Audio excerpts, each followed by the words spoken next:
শুনছো? কি হলো বলো। লোকের ছেলে মেয়ে কত আনন্দ করছে আর আমাদের এমন পোড়া কপাল। এবার ছেলে মেয়ের মুখ দেখতে পেলাম না, আমরা কার জন্য সংসার দিচ্ছি? সব তোমার কারণে। আমি অল্প বয়সে বিয়ে করলাম, আমার এমন পোড়া কপাল, আমার ভাগ্যে বাঞ্ঝা মেয়ে জুটলো। তারপরে তুমি ডাক্তারতে পরীক্ষা করবে না, তুমি বিয়ে করে শখ মিটাবা। তোমার সাথে আমার আর ক্যাচ ক্যাচ করতে ভালো লাগছে না, যাই আমি পাড়ার দিকে যাই। তুমি হক কথা বললেই তো ওরকম করবা। আরে ভাবি ভাই বাড়িতে নাই না তো, তেমন দিন আমার সাথে খিচির খিচির করে তো পাড়ার দিকে বেড়াইছে। আসতে তো দরকার ছিল, এখনো তো বাড়ি আসেনি, সে কখনো গেছে পাড়ায়। ভাবি তোমাদের বাড়িতে ঝগড়া হয়ে গেল? আর ঝগড়া তো ডাক্তার দেখাবে না, বাচ্চা হচ্ছে না বলে খিচির খিচির করবে, নিজের দোষ আর আমার ঘরে চাপাচ্ছে। তাই ভাবি তুমি কি দেখে পছন্দ করেছিলা? পাগলা ছেলে। ভাবি তুমি কি কম সুন্দর? তোমার মতন বক পেলাম না, পাদে পানি দিতাম। তাই আমি খুব সুন্দর, কিন্তু ওই পিনসের চোখে পড়ে না, তুমি বলছো সুন্দর। আমি জানো তো ওই পাড়ার পিনসের সাথে ভাই প্রেম করছিল, তাই তুমি খিচির করে কেন আসু গাছে বাড়িতে ওকে সাইজ করে দিও আবার মেরে। ভাবি ও প্রেম করতে না, তুমি প্রেম করতে পারো না? তোমার নাম্বারটা বলে দিন ভাবি টুকি। যাও বলছি 82 50 44 22 94।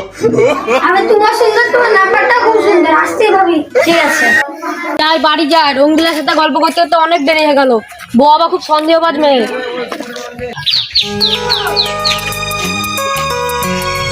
কোথায় গেছিলে গো তুমি? আমি রঙ্গিলা। কি তুমি রঙ্গিলাতে বাড়ি গল্প করতে গেছিলা? আরে না না, আমি ওই রং করছিলাম তাই দেখতে গেছিলাম। তুমি রঙ্গিলাকে রং দিয়ে ঢাকছো না? লাগো আমার কি হলো? এই চুপ পাড়ার মানুষে শুনতে পাবে। তুমি আমার মান সম্মান দেবা?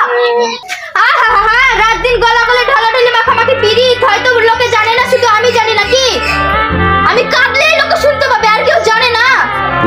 আরে মাগি কেউ বলি, একটা মেয়ে হয় আর একটা মেয়ে সর্বনাশ কিভাবে করতে পারে ও? দূর, আমি পারতে থাকবো না, চললাম।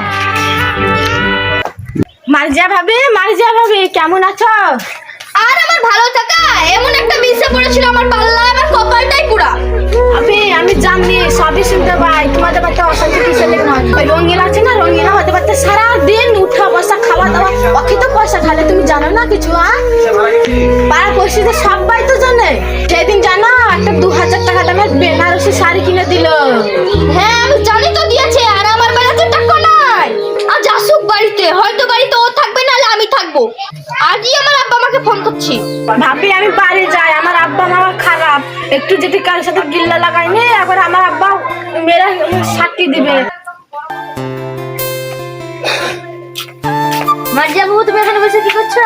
আর কি করব, আমার যা পোড়া কপাল, তাই চিন্তা করছি। বসো। তোমার তো কি চিন্তা? আমার চিন্তা তুমি শুনলে বনের পশু পক্ষীও কাঁদবে। হ্যাঁ পরে শুনবো, আগে বসো। বুবু আমি কি করবো বুঝতে পারছি না, তুমি একটু বুদ্ধি বের করো তো। হ্যাঁ তাই তো গো, তোমাদের সোনার সংসার ভেঙে গেল এইভাবে। আমার তো দুটো ছেলে আছে, শুধু ওই মিনসের লোকে আমার বাড়িতে কাজে হয়।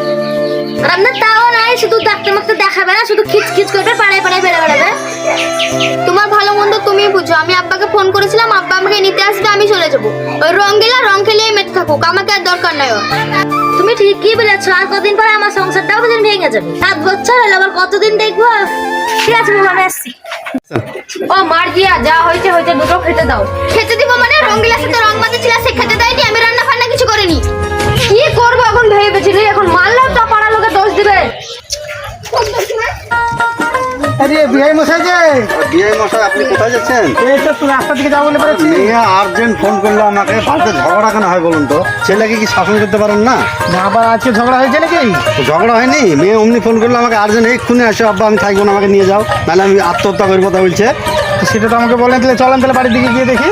আমি তো শুনিনি তো, আমাকে না না, আপনাদের শাসনের অভাব আছে, নাহলে ছেলে এরকম। তো আমাকে তো কিছু বলেনি তো বাড়িতে, শুনিনি তো আমি। এটা পাড়ার লোকে শুনলে হাসবে। একই বাড়ি, আপনি জানেন না আপনার ছেলে ঝগড়া করে রাত দিন? তো কিন্তু আজকে ঝগড়া হয়েছে সেটা তো জানি না। ওদের দুজনের তো ই হয় না যে সব সময় না, না। যেমন আপনার মেয়ে তেমন পড়েছে আমার ছেলে, সব সময় তো ঝামেলা লেগে যাচ্ছে। শুনেন, আমি আলসা আলসা সব শুনেছি। আমার মেয়ে আমাকে না বললে ওর মাকে বলেছে। আচ্ছা কি বলেছে? ছেলে তলে তলে কট লাইন করে, ছেলের আগে ভালোবাসা ছিল, সেইখানে বিয়ে দেবেন? হ্যাঁ, আমার মেয়েটার কপাল খারাপ করেছে আমি, জানো? আমি মেয়ে নিয়ে এক্ষুনি চলে যাবো। তো চলেন দেখি কি। হ্যাঁ হয়, আছেন চলেন। আমার মেয়ে এমনি এমনি কান্না করছে। হ্যাঁ এই শুভজিৎ, কি হয়েছে তোদের? আমি রাস্তা দিয়ে চলে গেছিলাম। রাস্তা দিয়ে চলে গেছিলে? বা কোন জায়গায় কট লাইন করছো? আমার মেয়ে কোন দিকে কমতি আছে বলো তো? হ্যাঁ, বাপের একটা ছেলে, তাই দেখে আমি বিয়ে দিলাম। হ্যাঁ, আর বাপের একটা ছেলে বদমাইশি হয় এখন বুঝতে পারছি। থাক মা থাক, কানতে হবে না, আমার খুব দেখা হয়েছে এই নিয়ে 3-4 খাত্তা হয়ে গেল ওই ঝামেলা।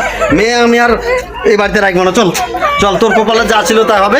না না নিয়ে যেতে হবে না, মেয়ে থাকুক না দেখি না, আমি শুনবো না, কোনো কথা শুনবো না, ফাড়িতে তুলবো আর একটা বিহিত করবো, তারপরে ছাড়বো। তো চলেন ফাড়িতে যা হবে ফাড়িতেই হবে। ঠিক আছে, আপনার তাই যে হবে। গুণের মেয়ে তাড়াতাড়ি নিয়ে যান এখান থেকে, যা হবে ফাড়িতে বিচার হবে। চলেন। হাই হাই, আমি কি ভুল করেছি গো ওই মিলসিকে কিস্তির টাকা তুলে দিয়ে? কিসে 50,000 টাকা ফুরাইলো, আর 50,000 টাকা আমি ঘরে থুই দিয়েছিলাম। আমাকে কত মিষ্টি করে বললো সাথে আমাকে 1 লাখ টাকা তুলে দাও, আমি ব্যবসা করব। ওই টাকা নিয়ে আর ওই পাড়া সুরমিলিকে নিয়ে বোম্বে পালাইছে। আমার কি সর্বনাশ হলো গো। কি ব্যাপার, ছাতি ভাবে কান চুন হচ্ছে না? যাই দেখে আসি। কি হয়েছে ভাবি, কান চোদনে? দুঃখের কথা কি আর বলবো ভাই, তোমার ভাই ওই পাড়ার সুরমিলিকে আর 50,000 টাকা ঘরে ছিল, এগুলো নিয়ে পালিয়ে গিয়েছে। ওটা তো আমরা আগে জানতাম, জুয়া খেলে সব কিছু করে, লটারি কাটা পারে না, মাগিবাজি করে। তুমি যোগা ভাগে রাস্তা দেখনি, এখন কানে হবে। ঠিকই বলেছো